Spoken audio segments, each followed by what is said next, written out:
साथ आइए रुक करते हैं आखिर की खबर।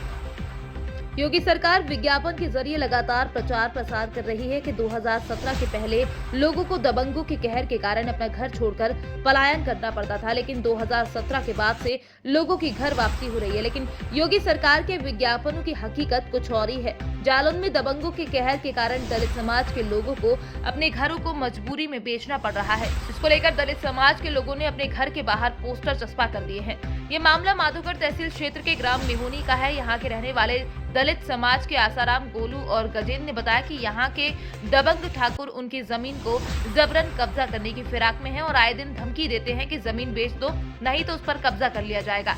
कई बार इसकी शिकायत प्रशासनिक अधिकारियों से की गई, लेकिन प्रशासनिक अधिकारी इस मामले में कोई भी सुनवाई नहीं कर रहे। प्रशासनिक अधिकारियों के द्वारा सुनवाई न किए जाने पर दलित समाज के लोगों ने अपने घर के बाहर पोस्टर चस्पा कर दिए हैं, जिसमें स्पष्ट रूप से लिखा गया है कि दबंग ठाकुर द्वारा उत्पीड़न व प्रताड़ित किए जाने से भयभीत दलित परिवार के लोग गांव से मकान व जमीन बेचकर जाने पर मजबूर है, क्योंकि आए दिन खेत हार जाने पर रास्ते में ठाकुर समाज के लोगों द्वारा धमकी दी जाती है। शासन प्रशासन हमारी नहीं सुन रहा है। इस पोस्टर के चस्पा होने से योगी सरकार के उस विज्ञापन पर सवाल उठना खड़े हो गए हैं, जिस विज्ञापन का समाचार पत्रों और टेलीविजन पर प्रचार प्रसार किया जा रहा है कि 2017 के बाद से दबंगों और आपराधिक प्रवृत्ति के लोगों के कारण पलायन करने वाले लोगों की घर वापसी हो रही है। लेकिन मेहोनी गांव के दलित समाज के लोगों ने सरकार की पोल खोल कर रख दी है। ऐसे में अब जिला प्रशासन पर भी सवालिया निशान खड़ा हो रहा है कि आखिर प्रशासन द्वारा दलित समाज के लोगों की क्यों मदद नहीं की जा रही। वहीं इस मामले में माधोगढ़ के एसडीएम राजेश कुमार सिंह का कहना है कि मामला उनके संज्ञान में नहीं आया है, लेकिन वो गांव में जाकर मामले की जांच कराएंगे। यदि ऐसा मामला है तो आरोपियों के खिलाफ कार्यवाही की जाएगी। क्या नाम है आपका? गजेंद्र। किस गांव के रहने वाले? मेहोनी के।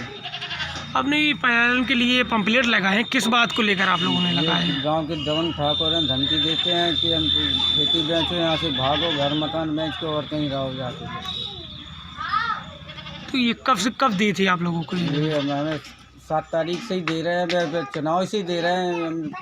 पहले हमारे यहाँ से अर्चना गौतम चुनाव लड़ी थी, उनको के साथ हमने खुला प्रचार कर दिया।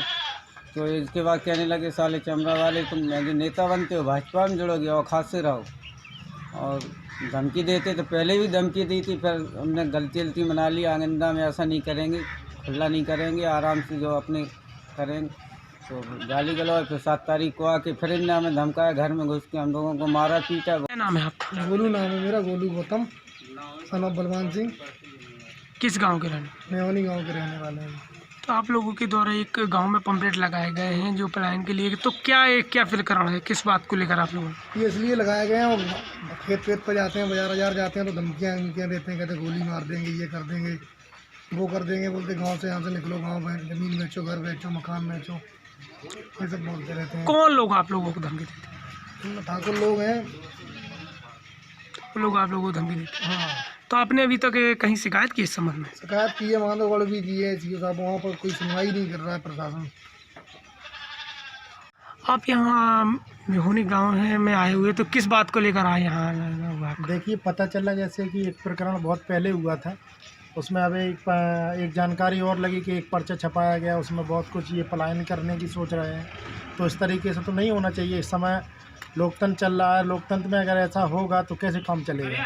सरकार बीजेपी की है, ठीक है, वो सवर्ण कास्ट के लोग थे, उन्होंने मारपीट की, सब कुछ किया, और आज इतना बुरा समय, मतलब ये दिखाने के लिए मजबूर कर रहे हैं हम लोगों को कि यहाँ से जब बच्चे निकलते हैं पढ़ाई करने के लिए, कोचिंग जाने के लिए, तो हम लोग जा नहीं पा रहे हैं। तो कहीं ना कहीं से शासन प्रशासन हम लोगों के साथ नहीं खड़ा है, ना वो साथ दे रहे हैं। इसलिए हम केवल एक व्यक्तिगत मामला कह लो या इंसानियत का मामला कह लो कि हम यहाँ पर आए हैं और ये पता करने की कोशिश कर रहे हैं कि आगे ऐसा क्या करें हम कि आपका पलायन रोक सकें। आज की खबरों में फिलहाल इतना ही। बने रहिए चैलेंज न्यूज़ 24 के साथ। नमस्कार।